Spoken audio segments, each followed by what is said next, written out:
நாகையில் இயங்கி வந்த அரசு தலைமை மருத்துவமனையை ஒரத்தூர் அரசு மருத்துவக் கல்லூரிக்கு இடமாற்றம் செய்வதை கண்டித்து 500க்கும் மேற்பட்டோர் சாலை மறியலில் ஈடுபட்டார்கள்.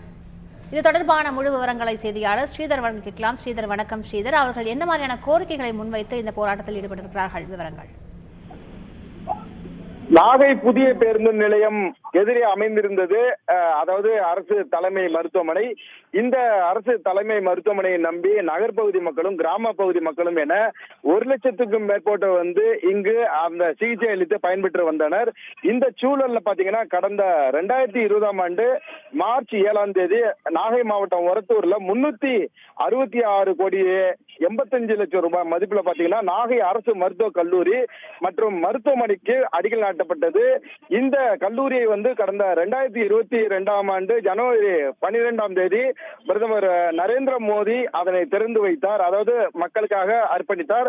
இந்த சூழல்ல இந்த 2024 மார்ச் 3ஆம் தேதி முழு பயன்பாட்டிற்கு வருவதாக, அதாவது இந்த மருத்துவ கல்லூரியும் மருத்துவமனையும் ஒரத்தூரில் அமைந்துள்ள அந்த கல்லூரியும் முழு பயன்பாட்டிற்கு வருவதாக தமிழக முதல்வர் மு.க. ஸ்டாலின் காணொலி காட்சி வாயிலாக அறிவித்தார். அதனைத் தொடர்ந்து சென்ற மாதம் 24ஆம் தேதி நாகப்பட்டினம் அரசு தலைமை மருத்துவமனை ஒரத்தூரில் முழுமையாக செயல்படும் என அதாவது அரசாணை வெளியிடப்பட்டது. அதனைத் தொடர்ந்து அந்த பகுதியில் தற்போது அதாவது நாகப்பட்டினத்தில் இயங்கு வந்த அரசு தலைமை மருத்துவமனை ஒரத்தூருக்கு மாற்றப்பட்டு அங்கு இயங்கப்பட்டு வருகிறது.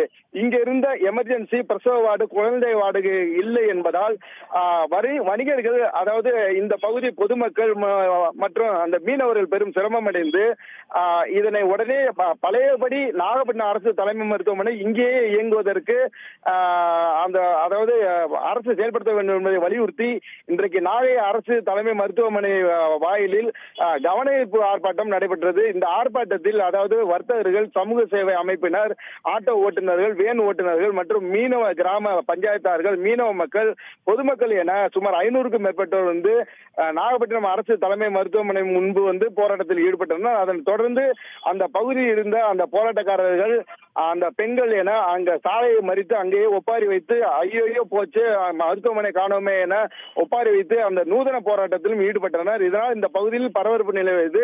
இதையடுத்து அங்கு வரவழைக்கப்பட்ட 50க்கும் மேற்பட்ட போலீசார் அந்த போராட்டக்காரர்களை சாலையில் இருந்து அப்புறப்படுத்தி ஒரு ஓரமாக நிற்க வைத்து தற்போது இந்த ஆர்ப்பாட்டம் என்பது நடைபெற்று வருகிறது. குறிப்பா இவங்களோட ஆர்ப்பாட்டத்தில் முதல் நோக்கமே இந்த பகுதியில் இருக்கும் அந்த அரசு தலைமை மருத்துவமனை வழக்கம் போல இயங்கணும். எமர்ஜென்சி பிரசவ வார்டு, இந்த குழந்தைகள் வார்டு எல்லாம் இது இங்க இயங்கினால் மட்டுமே தங்களுக்கு உடனடியாக இங்கு சிகிச்சை பெற முடியும். ஒரத்தூரில் இங்கிருந்து 8 கிலோமீட்டர் தூரம் பயணித்து அங்கு அவசரமாக சென்றால் உயிருக்கு அதாவது காப்பாற்ற முடியாத சூழ்நிலை ஏற்படும் என்ற நிலையையும் இந்த போராட்டத்தின் வாயிலாக அவர்கள் முன்வைத்திருக்கிறார்கள். விவரங்களுக்கு நன்றி ஸ்ரீதர். செய்திகளை உடனுக்குடன் தெரிந்து கொள்ள உடனே சப்ஸ்கிரைப் பண்ணுங்க.